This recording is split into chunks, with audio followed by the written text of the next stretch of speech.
नमस्कार। आज मैं आपको प्राणायाम के बेसिक बताने जा रही हूँ। प्राणायाम का अर्थ प्राणों को अपने वश में करना। प्राणायाम के प्राणायाम योग के 8 अंगों में से एक है। अष्टांग योग में 8 प्रक्रियाएं होती हैं। यम, नियम, आसन, प्राणायाम, प्रत्याहार, धारणा, ध्यान तथा समाधि। प्राणायाम का अर्थ श्वास को नियंत्रित करना या कम करना नहीं है। प्राण या श्वास का आयाम या विस्तार ही प्राणायाम कहलाता है। यह प्राण शक्ति का प्रवाह कर व्यक्ति को जीवन शक्ति प्रदान करता है। योग शास्त्र में प्राणायाम को बड़ा महत्व दिया गया है, अर्थात प्राणायाम से महान कोई तप नहीं है। इससे मल दूर होता है और ज्ञान का उदय होता है। जिस प्रकार अग्नि में सोना आदि धातुएं गलने से मैल दूर करती हैं, उसी प्रकार प्राणायाम से शरीर की इंद्रियों का मैल दूर होता है। प्राणायाम योग की आत्मा कहलाता है। जिस प्रकार शरीर की शुद्धि के लिए स्नान की आवश्यकता होती है, ठीक उसी प्रकार मन की शुद्धि के लिए प्राणायाम की आवश्यकता होती है। तो यह था प्राणायाम। प्राणायाम का अर्थ और प्राणायाम क्या होता है। तो आगे बढ़ते हैं। प्राणायाम करने से फायदे क्या क्या होते हैं। प्राणायाम से हमारा शरीर स्वस्थ और निरोगी रहता है और अतिरिक्त मेद यानी कि चर्बी जो है हमारी कम होती है। प्राणायाम से पेट, लीवर, यूरिनरी ब्लैडर, स्मॉल और लार्ज इंटेस्टाइन और डाइजेस्टिव सिस्टम जो है हमारे एक्टिव होते हैं। नाड़ियाँ शुद्ध होती है। शरीर की सुस्ती जो है हमारी दूर होती है और शरीर हमारा स्वस्थ रहता है। ज्ञान तंत्र को शक्ति मिलती है। मन की चंचलता दूर होती है। मन एकाग्र रहता है। स्मरण शक्ति बढ़ती है और मानसिक रोग दूर होते हैं। सर्दी, जुकाम, दमा, अस्थमा प्राणायाम से 100% क्योर होते हैं। प्राणायाम सभी उम्र के लोग कर सकते हैं। प्राणायाम करने का उचित समय जो है सवेरे ही होता है। पर किसी कारणवश अगर आप सवेरे प्राणायाम नहीं कर सकते हो तो शाम में भी कर सकते हैं।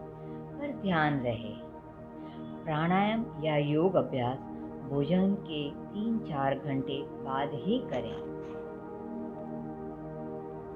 प्राणायाम हमेशा खुले वातावरण जहाँ रोशनी हो और नेचुरल हवा बहती हो, आसपास का वातावरण साफ सुथरा, शांतमय। प्राणायाम करते समय अक्सर लोग गलतियाँ बहुत सारी करते हैं, जैसे कि प्राणायाम करते हुए सांस लेते हुए शरीर को हिलाना,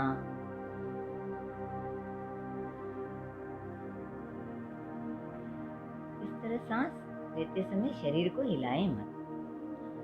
सांस को जोर से पटकना, इस तरह नहीं पटके। सांस हमेशा सहज लें और सहज ही छोड़ें। चेहरे की आकृति को विकृत करना,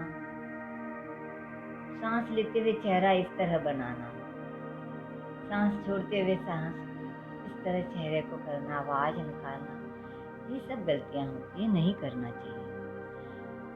सांस लेते समय पेट को अंदर लेना और सांस छोड़ते समय पेट को बाहर लेना, ये तो सबसे बड़ी गलती होती है।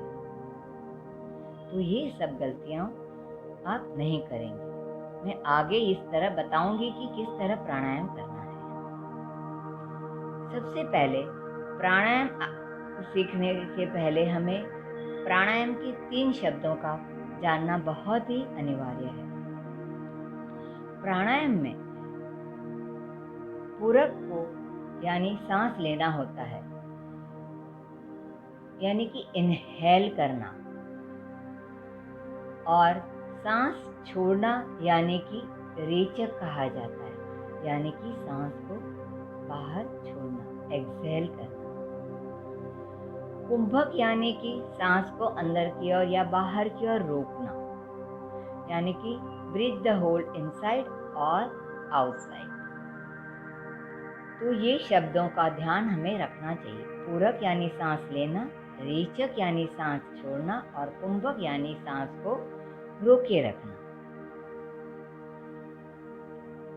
प्राणायाम को शुरू करने से पहले हमें अपने दोनों नॉस्ट्रिल को चेक कर लेना है। तो नॉस्ट्रिल चेक करने के लिए हमें एक हाथ से नॉस्ट्रिल बंद करिए, सांस लें और छोड़ें। अब हाथ नीचे करें, दूसरा नॉस्ट्रिल बंद करें, सांस लें और छोड़ें।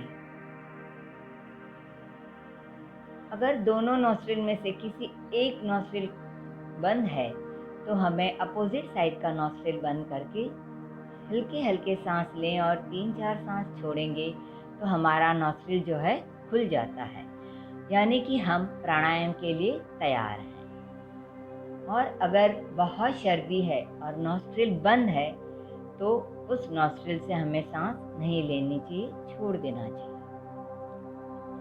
तो चलिए प्राणायाम की शुरुआत करते हैं। आज हम सिर्फ डीप ब्रीदिंग की ओर जाएंगे, यानी कि सांस कैसे लेनी है और सांस कैसे छोड़नी है। शुरुआत में मैंने बताया था ना कि प्राणायाम में किस तरह हम गलतियां करते हैं, तो वो सीखने के लिए हमें पहले गहरी सांस लेना और छोड़ना, उसके पर गौर करना है।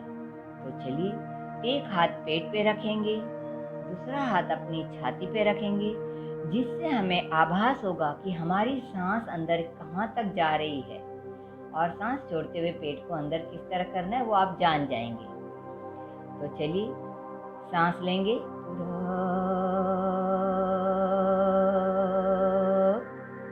देखिए इन्होंने पूरक किया, यानी इनका पेट बाहर की ओर आया और छाती फूल गई। ये सांस हम कंठ तक ले सकते हैं, यानी गले तक भर सकता है। जैसे जैसे हम अभ्यास करते जाएंगे हमारी सांसें गहरी होती जाती है।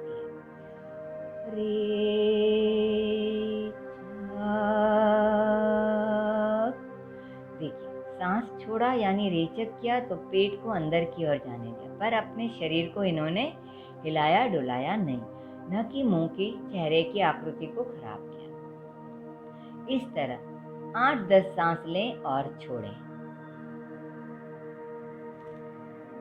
सहज ही सांस लें और छोड़ें, सांसों का आवाज नहीं आना चाहिए। आप अनुभव करिए, जब आप अंदर की ओर सांस लेते हैं तो ठंडी वायु जो है हमारे शरीर में प्रवेश करती है। दोनों नासिका यानी नाखूनों को ठंडी हवा का एहसास करिए, और जब हम सांस छोड़ते हैं यानी कि गर्म वायु बाहर की ओर निकलती है, उसका अनुभव करिए, आनंद लीजिए।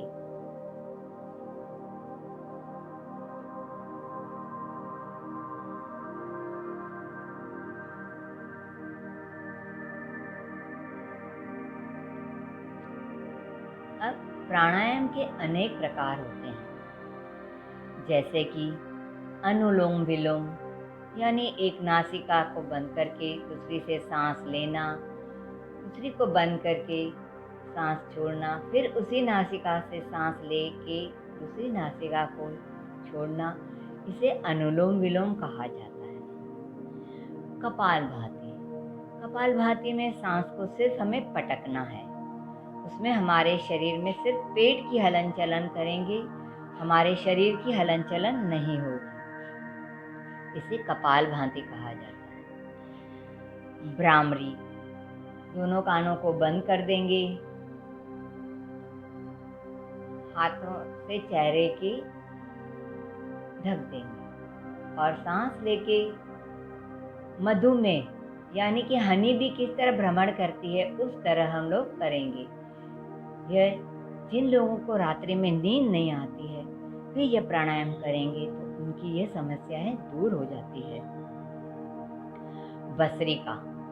भस्त्रिका हम पद्मासन, वज्रासन या किसी भी आसन में बैठ के कर सकते हैं। भस्त्रिका करने से हमारे फेफड़ों की क्षमता जो है बढ़ती है और हमारी स्मरण शक्ति जो है बहुत ही तेज होती है। यह भस्त्रिका बच्चों को जरूर करवाइए तो उनकी स्मरण शक्ति जो है बहुत तीव्र हो जाएगी। शीतली, शीतकाली, यह अक्सर गर्मी के मौसम में ही की जाती है। गर्मियों में अगर हम कहीं बाहर गए हैं, हमारे पास पानी का बॉटल नहीं है और हमें बहुत ज़्यादा प्यास लगी, हमारा कंठ जो है बहुत सूख गया है, तो ये शीतली या शीतकाली प्राणायाम करेंगे तो ये सलाइवा जो है आपके मुंह में चली जाएगी, तो आपको कुछ देर के लिए पानी की ज़रूरत नहीं पड़ेगी। और भी काफ़ी सारे प्राणायाम हैं जिनके डिटेल्स वीडियो में आने वाले हफ्तों में अपलोड करूँगी। अगर आपने मेरे चैनल को सब्सक्राइब नहीं किया है तो कर लें और बेल आइकॉन को दबा दें ताकि आपको मेरे नए वीडियो का नोटिफिकेशन मिलता रहे। धन्यवाद।